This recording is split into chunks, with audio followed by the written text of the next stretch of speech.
एक परिवार रहता था। उन लोगों का गुजारा बड़े ही मुश्किल से होता था। उनके परिवार में एक बूढ़ी माँ, उसका बड़ा बेटा मोहन, उसकी पत्नी माया और उनकी छोटी बेटी जिसका नाम अलका था। अलका शादी के लायक हो चुकी थी। मोहन और माया के एक बेटा था जिसका नाम भोलू था। वे सभी लोग आपस में बड़े ही प्यार से रहते थे। चाहे कितनी भी परेशानी आ जाए, सब लोग मिलकर उसका सामना करते थे। मोहन ने किसी कारणवश साहूकार से कर्जा ले रखा था, जिसकी उसे बेहद चिंता सताती रहती थी कि वो कर्जा चुकेगा कैसे। एक दिन की बात है, घर में सभी लोग खाना खा रहे थे। तभी साहूकार के कुछ आदमी उनके घर आते हैं और मोहन से कहते हैं, मोहन, अगर तुमने कर्जा नहीं दिया तो हम तुम्हारा घर ले लेंगे, इसलिए जल्दी से जल्दी तुम्हें कर्जा देना पड़ेगा। मैं जल्दी ही कर्जा देने की कोशिश करूंगा। कोशिश नहीं, जल्दी ही देना पड़ेगा। ठीक है। और ये कहकर साहूकार के आदमी चले जाते हैं। मोहन की माँ मोहन से कहती है, मोहन बेटा, तू इतनी जल्दी साहूकार का कर्जा कैसे देगा? माँ, तुम चिंता मत करो, मैं और मेहनत करूंगा और ज्यादा पैसा कमाऊंगा और साहूकार का कर्जा भी जल्दी चुका दूंगा।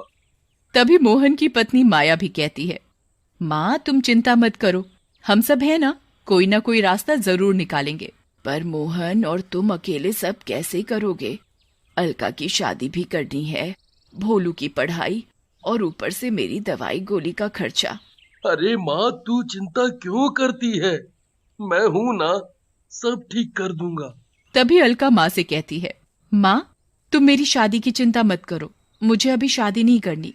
मैं तो अपनी बहना की शादी ऐसे करूंगा कि सब देखते रह जाएंगे। अपने भाई की बात सुनकर अलका रोने लगती है और वहां से चली जाती है। और शाम को अलका का ससुर लाला राम आता है और वो मोहन और उसकी पत्नी माया और उसकी माँ से कहता है, देखिए समधन जी, हम अपने बेटे की शादी अगले हफ्ते ही करना चाहते हैं, क्योंकि फिर हमारा बेटा वापस मुंबई नौकरी के लिए चला जाएगा। इसलिए हम चाहते हैं कि अगले हफ्ते ही अलका और हमारे बेटे रजत की शादी हो जाए। लेकिन समधी जी, ये सब हम इतनी जल्दी कैसे करेंगे? पर आपने तो कहा था कि शादी 6 महीने बाद करेंगे, फिर एकदम इतनी जल्दी कैसे? हम इतनी जल्दी शादी का इंतजाम कैसे करेंगे? आप हमारी परेशानी समझने की कोशिश कीजिए। अगर तुम अपनी बहन की शादी अगले हफ्ते करना चाहते हो तो बताओ, नहीं तो फिर तुम अपनी बहन की शादी कहीं और करना। हमें माफ करो। ठीक है, मैं शादी की तैयारी करता हूँ। तभी अलका का ससुर कहता है, हाँ, एक बात और, शादी में हमें मोटरसाइकिल चाहिए और 50,000 रुपए नकद।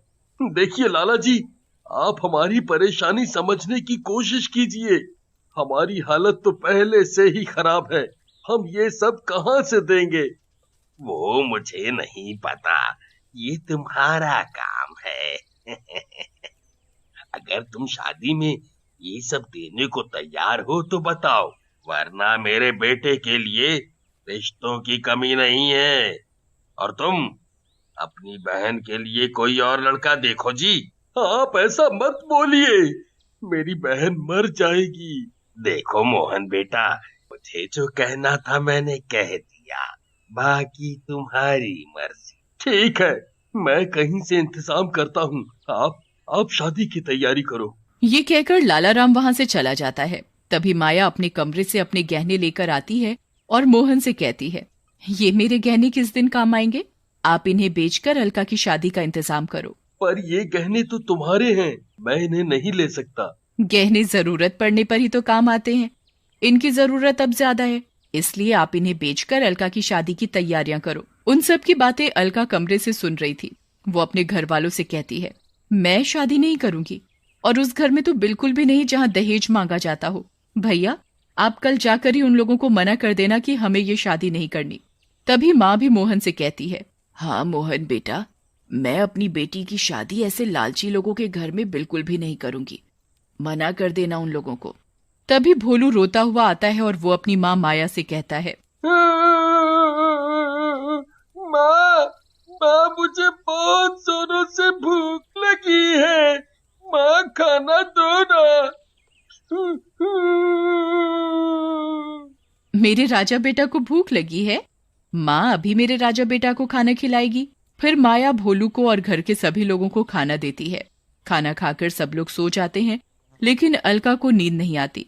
वो सोचती रहती है, मेरे भाई के ऊपर पहले ही इतनी जिम्मेदारी है, ऊपर से ये और मेरी शादी की परेशानी। मैं अपने भाई और अपने घर वालों को परेशान नहीं कर सकती। फिर अलका रात को घर से चुपचाप निकल जाती है और वो एक नदी में जाकर कूद जाती है और उसकी मौत हो जाती है। फिर वो एक चुड़ैल बन जाती है। और अगले दिन नदी के किनारे कुछ लोग जा रहे थे तो वो देखते हैं कि अलका की लाश नदी किनारे पड़ी हुई है। तभी एक आदमी लाश देखकर कहता है, अरे ये लाश तो मोहन की बहन अलका की है। हाँ यार, ये तो मोहन की बहन अलका है। चलो लाश को लेकर मोहन के पास ले चलते हैं।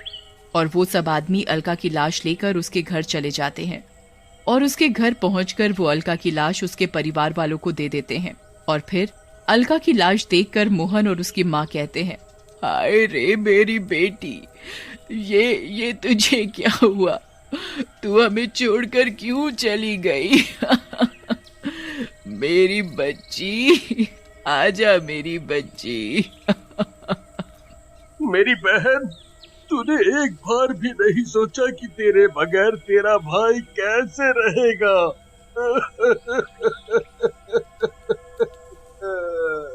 मोहन और माँ का रो रो कर बुरा हाल था। माँ अलका की मौत का सदमा बर्दाश्त नहीं कर पाई और फिर उनकी भी मौत हो जाती है।